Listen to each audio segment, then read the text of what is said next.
on a 9-0 run. Then Brunson come in and they go on an 8-0 run. It was like back and forth like that, And second half, things really picked up. Michelle Robinson did a lot for the Knicks, man. He was a matchup nightmare. I mean, Rick Carlisle had to go deep into the bench to find somebody to deal with Mitchell Robinson, and he put in this guy Tony Bradley. This was like his first time playing all season almost, and he was having some a tough time trying to deal with him, man. I don't know, man, but I think Mitchell Robinson got gassed by the fourth quarter, and it almost seemed like the Knicks was gonna pull this game off, y'all.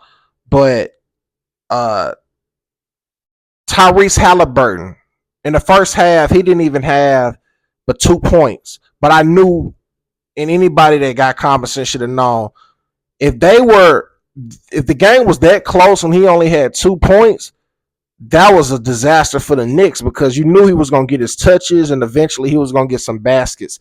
And that's just what happened. And you already had Pascal, on point. So every point that Tyrese got, it was like a dagger. And also he was contributing with a lot of good dimes. But it got very close at the end, and in the fourth quarter, the Knicks had an opportunity to seal the game. I felt like Jalen Brunson, I think who was at the free throw line, and they got up by like three. Might have been Miles Turner, but I felt like they should have called a timeout, just to set up a play, but they didn't, and he come down the court, man, and went for like a desperate three, trying to prevent being fouled, and it was a deep three. They missed it, and that was all they wrote for this game. There was definitely some missed foul calls in the fourth quarter for the Knicks, but I mean it was just a physical game, man. It could have went both ways.